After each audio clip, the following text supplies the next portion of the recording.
අයිබෝවන් පහුගිය දවසක දෙවනිනිම ටෙලිග්‍රාම් එක ඉවර වුණා. මම ඔයාලගෙන් අහුවොත් දෙවනිනිම වගේ ටෙලිග්‍රාම් එකක් තියෙන්න ඕනද කියලා. ගොඩක් අය කියයි තියෙන්න ඕනේ නැහැ කියලා. සමහර අය කියයි මේ වගේ ටෙලිග්‍රාම් බෑන් කරලා දාන තරමට හොඳයි කියලා. මේ ටෙලිග්‍රාම් සෝප් ඔපෙරා. මම සෝප් ඔපෙරා ගැන අද කතා කරන්නේ නැහැ. මම අද කතා කරන්න යන්නේ දෙවනිනිම වගේ සෝප් ඔපෙරා නවත්තන්න ඕනද කියලා. මම ඔයාලගෙන් අහුවොත් ඔයාලා මදුරුව ගැන මොකද හිතන්නේ කියලා. ඔයාලා කියයි මදුරුව කියන්නේ මහා ජරා සත්තු జాතියක් වසංගත බෝ කරනවා මිනිසුන්ව ලෙඩ කරනවා එක එක විකාර කියයි. ඒත් එක්කම මම ඕගොල්ලන්ගෙන් අහනවා අපි මදුරුව කියන සත්තු జాතිය මේ ලෝකෙන් නැති කරලා දාමුද කියලා. එතකොට ඕගොල්ලෝ කියයි එහෙම කරන්න බෑ. මදුරුව මේ ලෝකේ සමතුලිතතාවයට ලොකු කාර්යභාරයක් කරනවා කියලා. ඔව් ඒක ඇත්ත. අන්න ඒ වගේ තමයි මේ කියන තෙවන ගණේ නිර්මාණත්. ඒ කියන්නේ ඔය දෙවනිනිම වගේ නිර්මාණ. ඒ වගේ බහුතරේ හරයක් නැහැ. සමහර නිර්මාණ ටොක්සික්.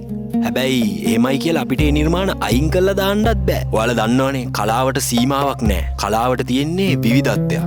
එතකොට මේ විවිධත්වයට ඔය දෙවෙනිම වගේ නිර්මාණات තියෙන්න ඕන. නමුත් අපිට පුළුවන් නේද මදුරුව වගේ සත්තු වඳ කරලා දාන්න නැතුව ඒ වගේ සත්තුන්ගෙන් ආරක්ෂා වෙලා බේරිලා ඉන්න. ඔයාලට පුළුවන් ඔයා නිදා ගන්නකොට net එකක් දාගන්න. එහෙම නැත්නම් මදුරු කොයිල් එකක් පත්තු කරගන්න. තව ඕන තරම් ක්‍රම තියෙනවා. නැත්නම් වත්ත පිටිය සුද්ධ කරලා දාලා මදුරුව බෝ වෙන එක නවත්තන්නත් පුළුවන්. ඉතින් අන්න ඒ වගේ තමයි අපිට පුළුවන් අර වගේ තුන්වෙනි ගණයේ සෝප් ඔපෙරා වගේ නිර්මාණ වලින් බේරිලා ඉන්න, ඈත් වෙලා ඉන්න. මොකද කලාව කියන්නේ රසවින්දනයක්ම විතරක් දෙන දෙයක් නෙමෙයි. එතනින් එහාට දෙයක් අපි බලාපොරොත්තු වෙන්න ඕනේ. කලාවෙන් ඇත්තටම වෙන්න ඕනේ මොකද්ද? කලාවෙන් ඇත්තටම වෙන්න ඕනේ තාර්කික හැකියාවක්, පරිකල්පනයක්, රසවින්දනය උපයෝගී කරගෙන ජනතාව අතරට ගෙන යාම. මම හිතන්නේ නෑ අපි ඔය කතා කරන සෝප් ඔපෙරා වලින් ඕක වෙනවා කියලා. මොකද ඒක නිකන් හැංගීම් සමුදායක් විතරයි. මං ඊළඟට එන්නම් කලාකරුවා පැත්තට. කලාකාරයෙක්ව බිහි කරන්නේ ජනතාව, මිනිස්සු.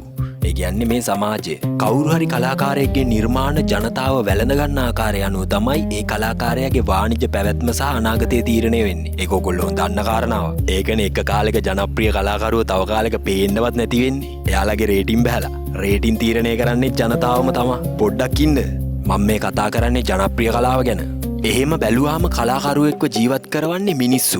ඒ කියන්නේ කලාකාරයෙක්ට පැහැදිලි වගකීමක් තියෙනවා මිනිස්සුන්ට සේවයක් කරන්න, සමාජයට සේවයක් කරන්න. මොකද එයාව ජීවත් කරවන්නේ මිනිස්සු. මං හිතන්නේ නිකන් ඇඬීම, හිනාවීම වගේ හැඟීමක් විතරක් දීලා ජනතාවට මහ ලොකු සේවයක් සිද්ධ වෙනවා කියලා. එතකොට කලාකාරයෙක් තමන්ගේ නිර්මාණ වලින් මිනිස්සුන්ට ඇත්ත කියන්න ඕනේ. ඒ වගේම තමයි මිනිස්සුන්ට වැදගත් දෙයක් පැල කරන්න ඕනේ. අන්න එතකොට සමාජ සේවයක් සිද්ධ වෙනවා.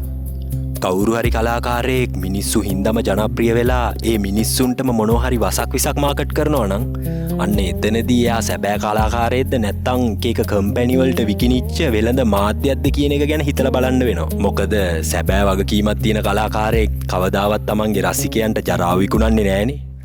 එහෙම කරනවා නම් ඒක නිකන් තොත්ත බබා කාලේ අම්මගෙන් කිරි බීලා හැදිලා වැඩිලා වැඩිහිටියෙක් වුණාට පස්සේ අම්මට අරක්කු බොන්න පුරුදු කරා වගේ වැඩක්. මම මෙච්චර වෙලා අnder දෙමළ වගේ කියපු දේවල් ඔයාලට තේරෙන්නේ නැති කියලා හිතනවා. ඔයත් කලාකාරයෙක් නම් හැම වෙලේම ඇත්ත කියන්න, ඇත්ත නිර්මාණ කරන්න, සමාජයක ප්‍රගමනය උදෙසා වැඩ කරන්න.